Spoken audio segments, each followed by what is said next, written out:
I've had a folder saved on TikTok full of makeup tips, techniques, tricks that I've really wanted to try out, so I figured what better way to try it out than in a YouTube video, so let's do that together and hope for the best. Future me. I filmed this before they announced the ban, okay? Also, look how cute. I made this. Oh, wow. Good job. There's a bunch of little places here in New York that you can go in and like DIY a phone case. Yes! It is heavy. Let's do this. This is the first one. This makeup tip is so underrated, but it's one of the most important things to do for flawless makeup. Start with a hydrating primer to make sure your skin is well hydrated. This will make sure your makeup blends smoothly on your skin without patchiness. And then use translucent loose setting powder to set that primer in place and to create a matte base for your foundation. So I like to use a damp beauty sponge, and I like to focus on my pores because this will also help minimize the pores. It also helps to absorb oiliness throughout the day. Once you've applied your powder, spray your skin with a setting mist to meld that powder with your skin. Now you want to go in with your foundation. You'll notice it blends seamlessly with your skin, and it's less likely to break down or get patchy throughout the day. And that's because you've created the perfect makeup base by using powder before foundation, giving you a natural and flawless finish all day long. Try it and let me know if it's helpful. I'm seeing some comments credit Jackie Aina for this. Someone else said, anytime I try this, I'm super cakey and patchy by the end of the day. But somebody else said, I tried this today and my face looked airbrushed, so let's do it. I'm just gonna clip my hair back. So she started off with the Say Star Glow Oh, why can't I say it? She started off with the Say Star Glow Primer. I have the mini one. It smells like flowers. This primer is really pretty because it's not shimmery or anything like that. It just gives you a little glow. Then she said to go in with a translucent powder. I'm going to use my Kim Chic Puff Puff Pass. This is in the shade Translucent. She said she likes to use a damp beauty sponge. I have this. This is like a new sponge by e.l.f. that I just got. I haven't tested it out yet, but it has these flat ends and then the super pointy end. Not gonna lie, I'm scared.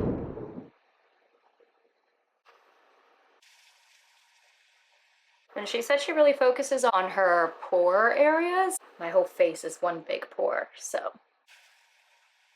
Cool. What's next?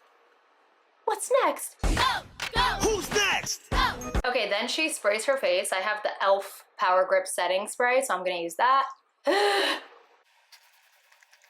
mean, I guess. I feel like that didn't do anything. Let's try again. Then she says she goes in with foundation and the foundation should lay really pretty. I'm gonna not go in with foundation right now because the next video I have is a foundation video, so let's look at that. What in the world? Look at my new blender. It looks like... Let's try using it with foundation. Okay, no, but for real, you're supposed to actually just use it like this, but this is just way more fun. Something about this feels very wrong. I don't think this necessarily does a better job than a beauty blender. I truly did not think that I would be beating my face with this today. I actually have a video dedicated to this exact product. I think it's the first video I ever posted on YouTube, but this is the Leia beauty sponge. It's like a latexy kind of sponge, but it's different. It's like even when you take it out of the packaging, you could see it's sticky. It's very sticky, like it sticks to stuff, but it's not, there's no sticky residue. So yeah, it's interesting.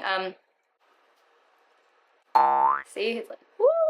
What? So cool. I've had this for years. So let's just do our foundation with this. Ahaha. Okay. So she puts the foundation directly on her skin with her hands. That's exactly what I'm gonna do. I'm gonna use my trusty Iconic London Super Smoother. We're just gonna put the foundation on our hands as is, like that. Something I learned from using this is that less is more. Since this sponge doesn't absorb any product, you can use way less foundation. Okay, let's go in. Oh my God. I know you see that. Whew. How about this? We'll do one side with this and the other side with a sponge, just to see if that setting powder hack actually works without this sponge. And something that I noticed with this sponge is that it's really hard to get into the crevices of your skin. So like over here, it's really tough. This is really bad. Whoa. Okay. The iPhone camera is unforgiving. I don't even think I look like this in real life, but this is what my iPhone camera is showing me. This is usually a really good shade match for me. I don't understand what's going on. I mean, on this camera, it looks like a decent shade match, but on this camera, let's do this side. So in that first video, she actually applied her foundation with a brush and then blended it out with a sponge. So I'm just gonna put a little bit more. Okay, that's there. Let's blend it out with a sponge. I mean, it's better, but it's still not good. I just don't think this is for my skin type. I think this is better for oily skin types. You see it more on this side because of the sponge that we used, because it didn't absorb any product and the product is kind of just like sitting there. But we used a regular sponge on this side and it's still very visible on my skin. So yeah, it's a no for me, dog. Let's spray to hopefully fix this.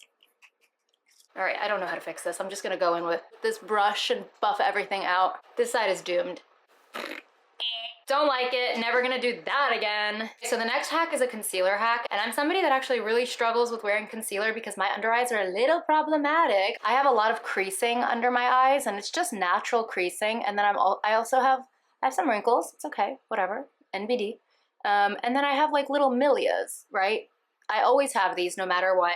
Whatever, they're family at this point. But whenever I put on concealer, particularly like a light shade of concealer and not something that's close enough to my skin tone, it exacerbates, is that the right word? I'm just gonna say exaggerates, I don't like that word. It exaggerates my milia and my lines and everything like that. So this hack should be cool. Let's see. Let me tell you why your concealer makes you actually look worse. First thing, I bet you're applying your concealer like this, like we all normally do. And you're blending it out with your beauty blender like you're supposed to. Like this side looks 10 times better than this side. Let me show you how to actually make yourself look good with concealer. Instead of applying concealer so high up, you're literally gonna apply it this low, trust me. And then ditch the beauty blender. You're gonna get a concealer brush and to start blending in the spot where you applied the concealer. Once it's all blended, you're going to start moving up towards your eye. Literally look at that difference. Look at the creasing that is happening on this side compared to this side. Nothing. And that's how you make yourself look better with concealer than worse. Okay, let's try this. I'm gonna do this side with like the higher up technique, which is the one that she says you shouldn't do, and then I'm gonna do this side with her technique. She starts lower. She does the dot trick, one of those, which I'm like not a fan of. Blend it out with a brush.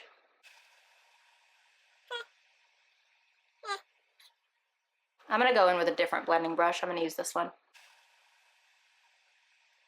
I guess like once that primary layer is blended in, then you bring it up. So like whatever's left, kind of bring it up. Cool. All right, now let's do the other side in the way that you're not supposed to do it.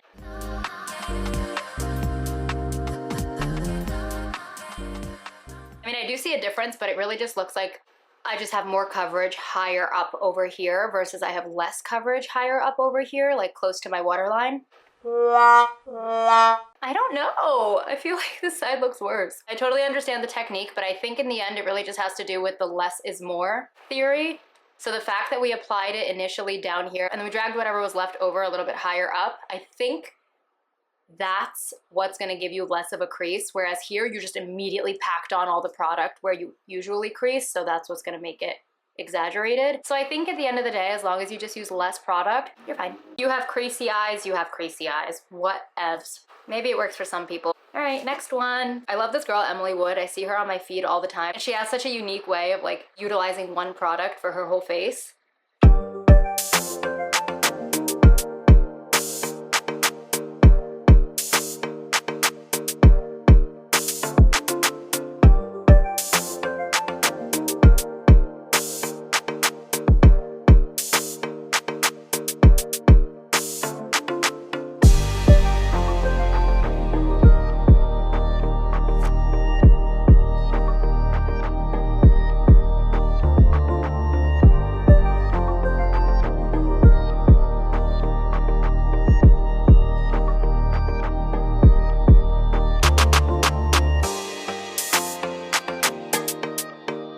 Pause it there because I'm not going to do the eyeshadow, but it's so cool. I'm so addicted to watching these.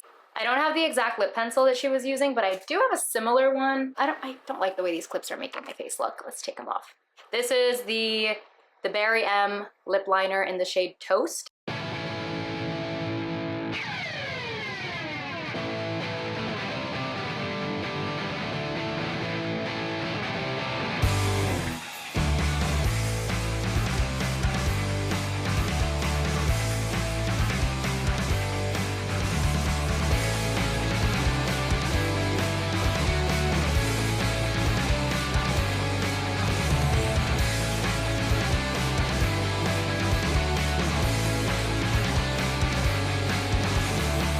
Cool. Even that looks kind of cool. Then it looks like she uses some sort of like Vaseline-y type of balm to make it easier to blend out. I'm just gonna go in, I have this Versed Barrier Balm, put it on the back of my hand.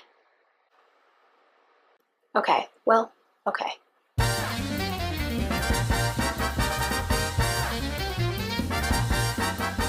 Definitely a technique I need to master.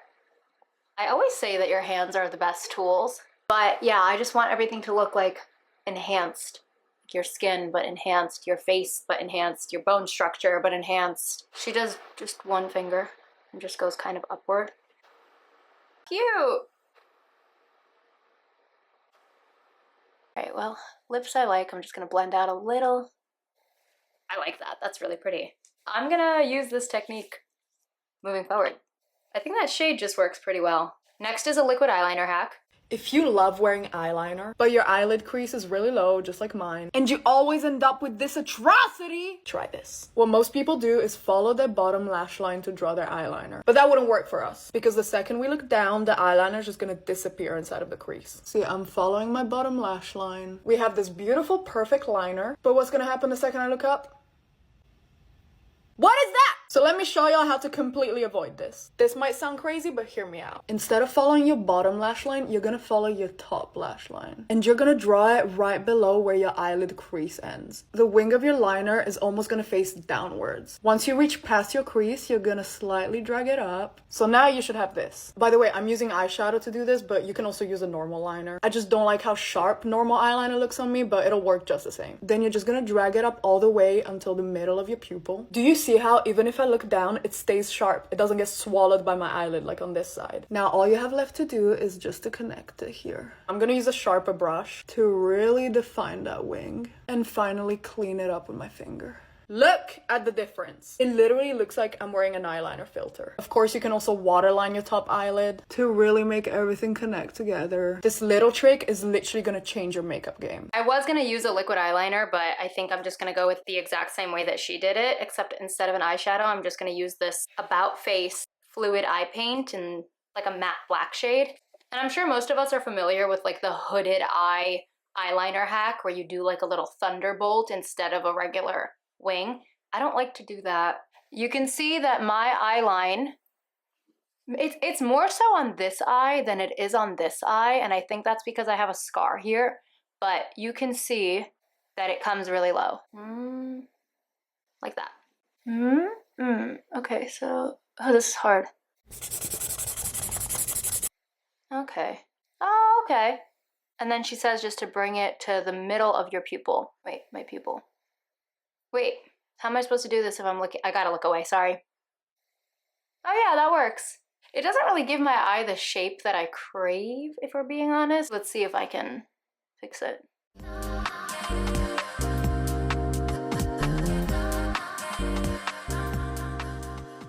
Yeah, that works. I should have probably let it dry. Whatever, that's cool. Next.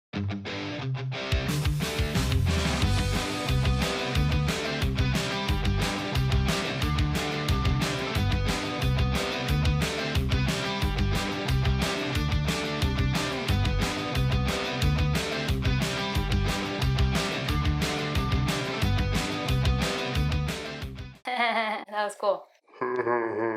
I'm not gonna go in with a piece of paper like this because I fear I will get a paper cut on my eyelid. I'm gonna fold it.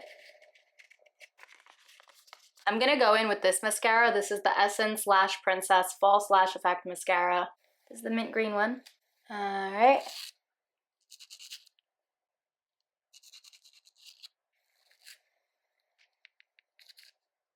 This kind of hurts.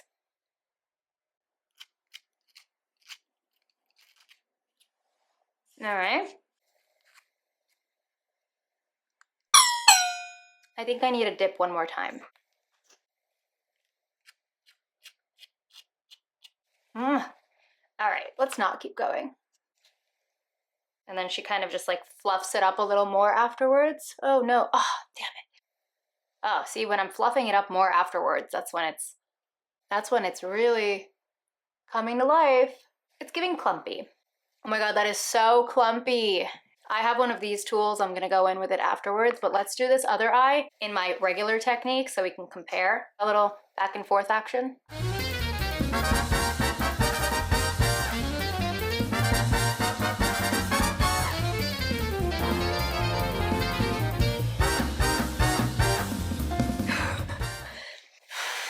Take off the excess.